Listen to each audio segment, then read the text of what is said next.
Hello, आज के science with Suraj channel के साथ आज चालू करने वाले third video of chemical reaction acid base and salt, जो कि है बेस, वाटर बेस। पिछले लेक्चर्स में हमने एसिड की केमिकल प्रॉपर्टीज के बारे में बात कर ली थी। अब बात करते हैं बेस। बेस क्या होता है?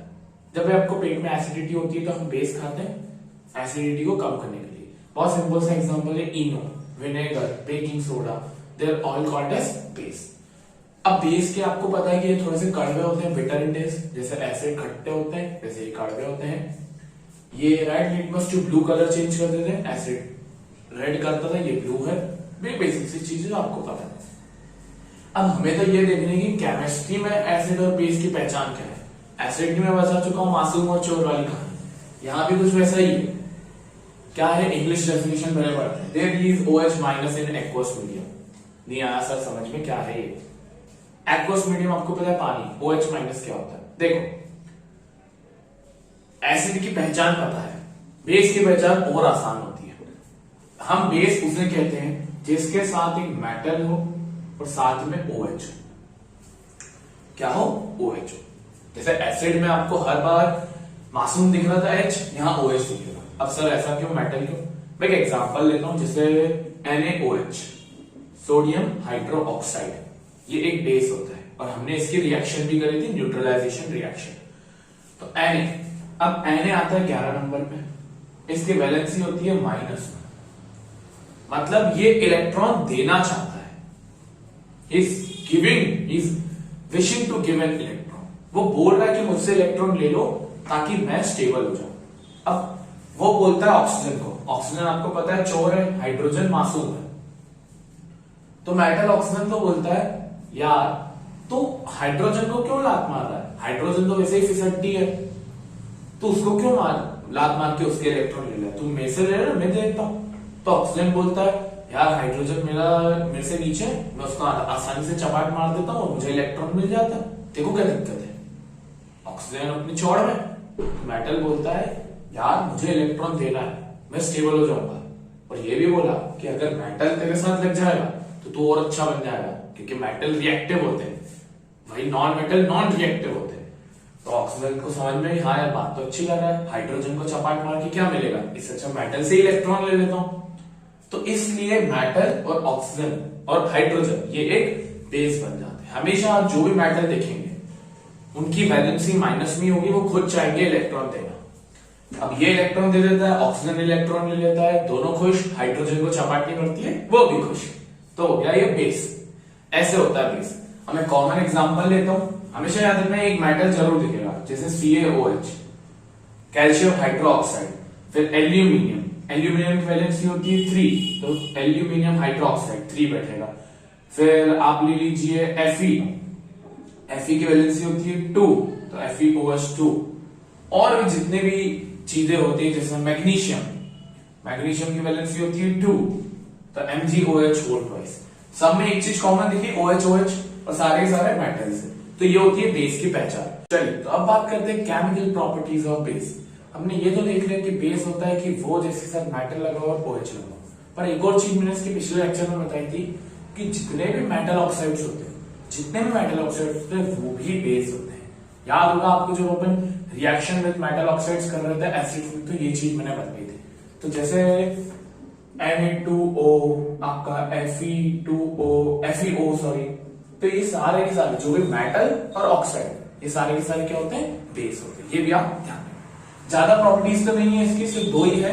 और जल्दी से पहली वही सेम रिएक्शन विद मेटल, अगर मेटल बेस के साथ रिएक्ट करेगा तो बनाएगा सॉल्ट प्लस H2 गैस, जैसे वहां बना रहा था वैसे ही यहाँ पे भी है।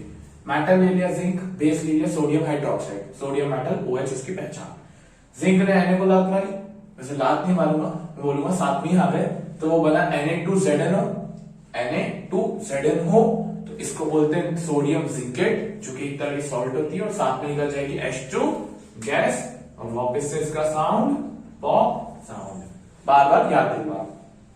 फिर दूसरा एग्जांपल है एल्यूमिनियम लिया, सोडियम हाइड्रोक्साइड लिया, कॉमन बेस यही होता है सोडियम हाइड्रोक्साइड, तो NaAlO2 बन गया, मतलब सोडियम एल्यूमिनेट और साथ में H2 गैस। ये होती है पहली प्रॉपर्टी या पहली रिएक्शन विद मेटल। अगली रिएक्शन भी इंपॉर्टेंट है, जैसे उसमें थी reaction with non metal oxides. Metal oxides को तो हमने बोल दिया बेस है, non metal oxides, non metal मतलब कार्बन, नाइट्रोजन, हाइड्रोजन, ऑक्सीजन, ये सारे नॉन मेटल्स होते हैं। तो बेस को अगर आप नॉन मेटल ऑक्साइड्स के साथ रिएक्ट करवाएंगे तो आपको मिलेगा सॉल्ट प्लस वाटर, जिसे वहां मिल रहा था न्यूट्रलाइजेशन रिएक्शन में। तो बेस ले लिया CaOH, कैल्शियम हाइड्रोक्साइड, साथ में ले लिया कार्बन डाइऑक्साइड जो कि एक नॉन मेटल ऑक्साइड है, तो बना कैल्शियम कार्बोनेट। और ये होता है आपका लाइमस्टोन, जिसका व्हाइट पीपीटी बनता है या व्हाइट प्रेसिपिटेट बनता है, साथ में मिलता है वाटर। तो ये जो CO2 होता है ये एक नॉन मेटल ऑक्साइड, ये होती है सिर्फ दो की दो प्रॉपर्टी, ज्यादा बेस की प्रॉपर्टी पूछता नहीं है, एसिड में ही ज्यादातर इनका फोकस रहता है। चलिए अब आगे बढ़ते हैं स्ट्रॉन्ग एसिड और वीक एसिड की तरफ। अब बात करते हैं स्ट्रॉन्ग एसिड और वीक एसिड और स्ट्रॉन्ग बेस और वीक बेस। नाम से समझना, स्ट्रॉन्ग मतलब ताकत और वीक मतलब कमजोर। कुछ बेसिक सी डेफिनेशन है जो दोनों में एप्लीकेबल होती है। स्ट्रॉन्ग एसिड हम यूजुअली उसे कहते हैं, देखिए आपको ये तो पता है चोरी किसकी होती है, हमेशा हाइड्रोजन की, H+ निकलता है और यहाँ पर OH- निकलता है बेस में, तो ये तो आपको पता है H की चोरी होती है। अब स्ट्रॉन्ग एसिड हम उसे बोलते हैं अगर पानी के अंदर H की, हाइड्रोजन की पूरी चोरी हो गई, मतलब जितने भी उसके एटम्स मॉलिक्यूल्स हैं उसकी पूरी चोरी हो गई, जो कंप्लीटली आयोनाइज्ड हो गया, कंप्लीटली आयोनाइज्ड मतलब कंप्लीटली चोरी हो चुकी है उसकी, तो हम उसे क्या बोलते हैं, स्ट्रॉन्ग एसिड।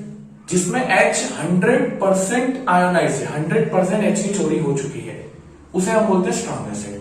वहीं वीक एसिड जहां पर पार्शियली चोरी होगी, मतलब चोरी तो होगी, ऐसा नहीं चोरी नहीं होगी, चोरी जरूर होगी पर पार्शियली होगी, मतलब कुछ परसेंट होगी और कुछ परसेंट रह जाएगी।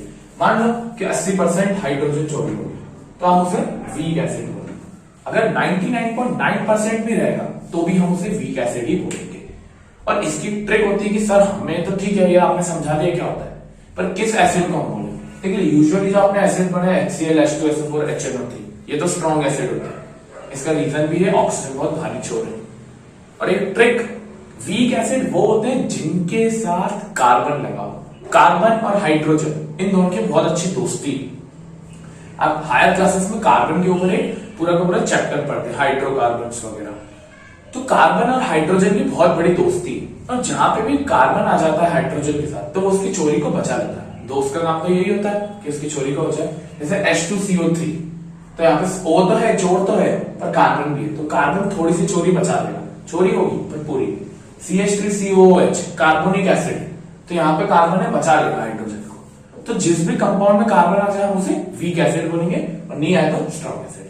सेम बेस के साथ एप्लीकेबल होता है कि बेस में अगर पूरी चोरी हो गई OH की, या OH- पूरे निकल गए, कंप्लीटली निकल गए, तो हम उसे स्ट्रॉन्ग बेस बोलते हैं। जैसे सोडियम हाइड्रोक्साइड और KOH। अब बेस पार्शियली आयोनाइज्ड मतलब चोरी पूरी नहीं हुई, उसे हम बोलते हैं weak acid, weak base. Sorry, इसका एग्जांपल COH, MgOH। इसकी कोई ट्रिक नहीं है कि कौन आ जाए, वो सिर्फ एसिड। ये होता है स्ट्रॉन्ग एसिड और वीक एसिड का फर्क। अब बढ़ते हैं नेक्स्ट पढ़ने की तरफ, जो कि है pH स्केल।